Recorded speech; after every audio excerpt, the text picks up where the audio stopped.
কংগ্রেস সভাপতি, এখানে উপস্থিত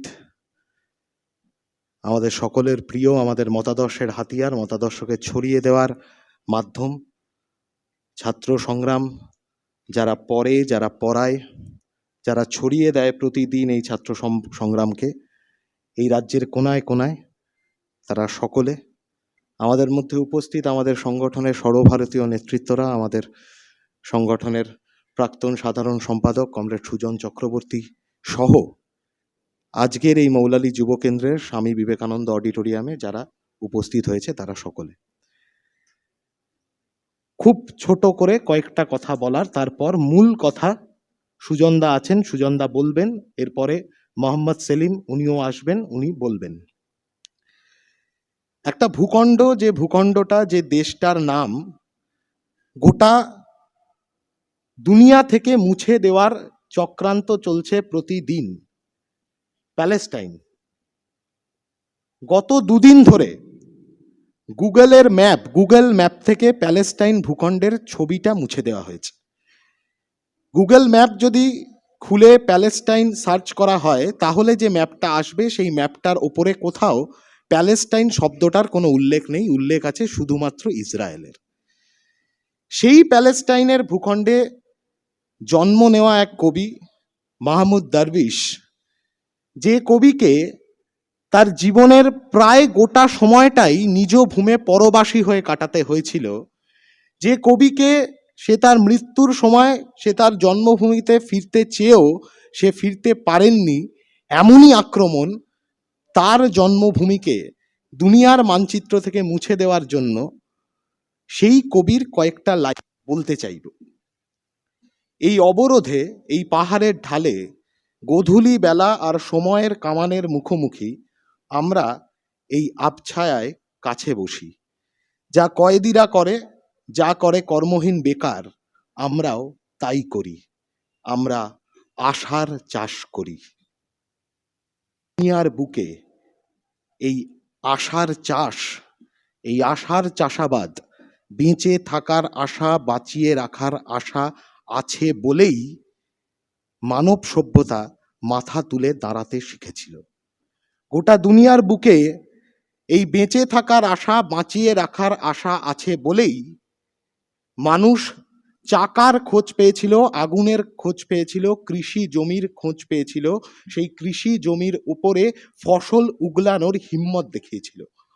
গোটা দুনিয়া জুড়ে এই বেঁচে থাকার, বাঁচিয়ে রাখার আশাগুলো আছে বলেই আজও এই বাংলার মাটিতে দাঁড়িয়ে, বহু আক্রমণের মুখোমুখি দাঁড়িয়েও একটি ছেলে, একটি মেয়ে, সে জানে সে ক্যাম্পাসের ভেতরে ছাত্র সংগ্রাম নিয়ে ঢুকলে তাকে মারের মুখোমুখি পড়তে হতে পারে, তবু সে সেই মারের মুখে দাঁড়িয়ে রবি ঠাকুরের রক্তকরবীর মতন করে বলে ওঠে, আমি মার খাবো তবু তোমার জন্য গোলাপ এনে দেব, আমি মার খাবো তবু ক্যাম্পাসের ভেতরে ছাত্র সংগ্রামটা পৌঁছে দেব কমরেডদের কাছে।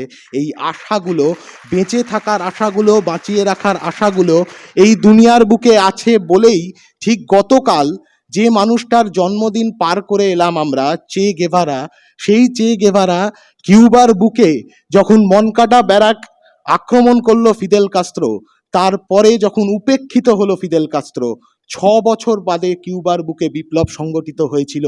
উপেক্ষিত ফিদেল কাস্ত্রো এবং অপেক্ষারত চে গেভারা, তাদের দুজনের কম্বিনেশনে, তাদের দুজনের একসাথে এক হয়ে লড়াইয়ের মাধ্যমে কিউবার বুকে সমাজতান্ত্রিক নির্মাণ শুরু হয়েছিল।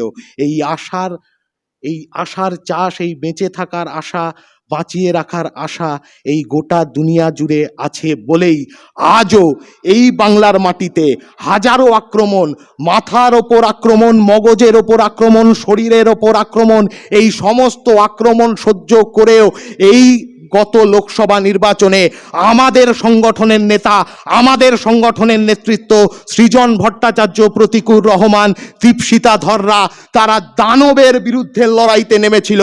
যখন গোটা মানব সভ্যতাকে রক্ষা করতে হবে, যখন লড়াইটা হচ্ছিল দানবের সাথে মানবের লড়াই, তখন মানবের পক্ষে দাঁড়িয়ে, মানব সভ্যতার পক্ষে দাঁড়িয়ে এই তিনজন যারা আজকে আমাদের সাথে এখানে উপস্থিত আছে, তারা দাঁতে দাঁত চিপে লড়াই করে গেছিল এই ভারতবর্ষের মাটিতে শিক্ষার কথা, রুজি রোজগারের কথা, পড়াশোনার কথা, সংস্কৃতির কথা, রাজনীতির কথা।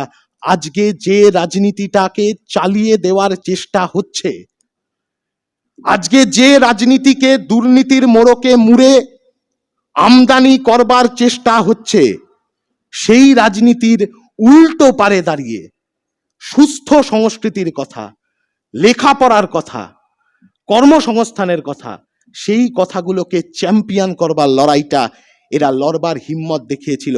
কারণ দুনিয়া জুড়ে বেঁচে থাকার আর বাঁচিয়ে রাখার আশাগুলোকে আরো এগিয়ে নিয়ে যাওয়ার দায়ে দায়িত্ব কর্তব্যটা আমাদের ওপরে বর্তায়।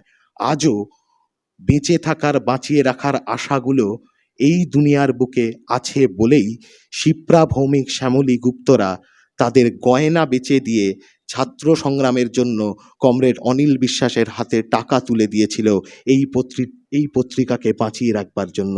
বেঁচে থাকার, বাঁচিয়ে রাখার আশাগুলো দুনিয়ার বুকে আছে বলেই এখনো আমরা এই জোরের সঙ্গে এই কথা বলতে পারি যে এই বাংলার প্রতিটা ক্যাম্পাসে সাদা পতাকার লাল তারা সুদীপ্ত গুপ্তের কমরেডরা, সাইফুদ্দিন মোল্লার কমরেডরা, তিলক টুডুর কমরেডরা, অভিজিৎ মাহাতোর কমরেডরা বুকের রক্ত দিয়েও প্রয়োজন হলে ক্যাম্পাসে ক্যাম্পাসে সাদা পতাকার লাল তারাটাকে বাঁচিয়ে রাখবে, জিয়ে রাখবে আর লড়ে নেবে।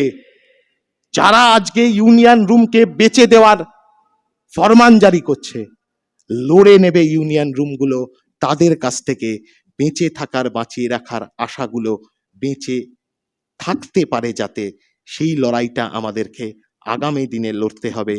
ঠিকই তো, খানিকটা বিবর্ণ মনে হচ্ছে আশপাশের সময়টাকে, ঠিকই তো খানিকটা হতাশ মনে হচ্ছে প্রতিদিন আমাদের, কিন্তু এই যেটাকে আমরা হতাশা মনে করছি হয়তো তার মধ্যেই আগামীর সম্ভাবনার সমস্ত বীজগুলো লুকোনো আছে।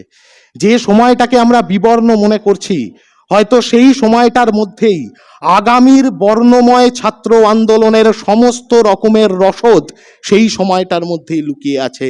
সেই সময়টাকে আমাদেরকে আরো ভালো করে পড়তে হবে।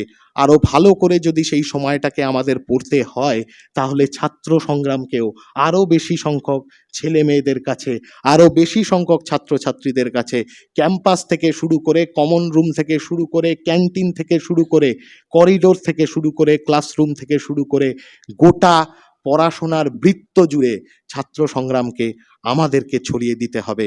আমি বলতে বলতে আমার মনে পড়লো এই কথাটা বলেই, আর দুটো ঘোষণা আছে সেটা করে আমার কথা দ্রুত শেষ করব। একজন দুনিয়ার যত ভালো ক্রিকেটার হোক, কোনো ক্রিকেটার, কোনো ব্যাটার আর কি, সে যখন ব্যাট হাতে উইকেটের সামনে দাঁড়ায়, স্টান্স নেয়, তখন সে জানে না তার অফ স্টাম্পটা কোথায় আছে। একমাত্র সুনীল গাভাস্কার তবু মানে তার যে অনুমানটা ছিল সেই অনুমানটা তবু খানিকটা একটা মানে কাছাকাছি রকমের, পারফেকশনের কাছাকাছি রকমের অনুমান ছিল। আমাদেরকে অনুমান করতে হবে আমাদের অফ স্টাম্পটা কোথায় আছে, তাহলেই আমরা ভালো করে সেই ব্যাটটা ধরে খেলতে পারবো। আর যখন কঠিন পেসের মুখোমুখি দাঁড়াতে হয়, তখন খুব শক্তপোক্ত করে ব্যাট ধরলে 6-4 হয় না, বরং স্লিপে বা গালিতে ক্যাচ হয়ে যেতে পারে। কঠিন পেসের মুখোমুখি যখন দাঁড়াতে হয়, তখন আলগা করে ব্যাটটা ধরতে হয়, যাতে একের পর এক বাউন্ডারি হাঁকানো যায়। আমরা বিশ্বাস করি যে ছাত্র সংগ্রাম হাতে নিয়ে, আমাদের মতাদর্শকে মনের অন্তঃস্থলে নিয়ে আমরা একের পর এক কঠিন পেসের মুখোমুখি আলগা করে ব্যাটটাকে ধরে একের পর এক 6-4 মারতে পারবো। আর সেই দিকে এগোনোর জন্য আমাদের সংগঠনের পশ্চিমবঙ্গ রাজ্য কমিটি আমরা ঠিক করেছি আগামী 2 মাস আমরা স্কুলের গেটগুলোতে পৌঁছবো। রাজ্যের সরকার স্কুল বন্ধ করে দেওয়ার বন্দোবস্ত করছে। 8,200 7খানা স্কুল বন্ধ করবার ফরমান জারি হয়েছে। এর সাথে যুক্ত হয়েছে আরো বেশি কর্পোরেশন দ্বারা পরিচালিত স্কুলগুলো। এমন অবস্থা, এক একটা স্কুল বাড়ি হানাবাড়িতে পরিণত হয়েছে। আমরা যেখানে দাঁড়িয়ে আজকের এই অনুষ্ঠানটা করছি, এখান থেকে ঢিলছড়া দূরত্ব, বেনিয়াপুকুরে একটা স্কুল বাড়ি, সেই স্কুল বাড়িটা বিক্রি করে ভেঙে চুরে দিয়ে কম্পাউন্ডের ভেতরে, যেখানে স্কুল বাড়িটা এত বছর ধরে ছিল, সেই জায়গাটা ধুধু মাঠে পরিণত হয়েছে। স্কুলকে রক্ষা করতে হবে, যেটা মূল গ্রন্থি পড়াশোনার, যেটা প্রাথমিক গ্রন্থি পড়াশোনার, সেই স্কুলকে বাঁচানোর লড়াইটা আগামী 2 মাস ধরে গোটা রাজ্যের সমস্ত ব্লকে ব্লকে আমরা পৌঁছে যাব। সেই সব স্কুলগুলোর গেটে, যে স্কুলগুলোকে মুছে দেওয়ার চেষ্টা করছে রাজ্যের সরকার। স্কুল বাঁচাও, মূল বাঁচাও, এই স্লোগান নিয়ে আগামী 2 মাস ভারতের ছাত্র ফেডারেশন এই বাংলার মাটিতে স্কুল বাড়িগুলোকে রক্ষা করবার, স্কুলের সিলেবাস, স্কুলের পঠন পাঠন, মিড ডে মিলের অধিকার, এই সমস্তটাকে রক্ষা করবার লড়াইটা লড়বে। সেই লড়াইয়ের আহ্বান আজকে আমরা এই পড়ো লড়ো পাল্টাও এর দিনে এই আহ্বান আমরা দিচ্ছি, যে আমরা পড়ব, গড়ব আর লড়ব। কারণ পড়লে, গড়লে, লড়লে তবেই আমরা জিতব। আর সেই জেতার লড়াইটা আমাদের এই ছাত্র সংগ্রামের পাতা থেকে শুরু করে বাস্তবতার মাটিতে নামানোর জেদ, সাহস, স্পর্ধা, এই গোটা বৃত্তটাকে বাড়ানোর মাধ্যমে আমরা অর্জন করতে পারবো। এই আশা, ভরসা, ভালোবাসা নিয়ে আমার কথা শেষ করছি। ইনকিলাব জিন্দাবাদ, ভারতের ছাত্র ফেডারেশন জিন্দাবাদ,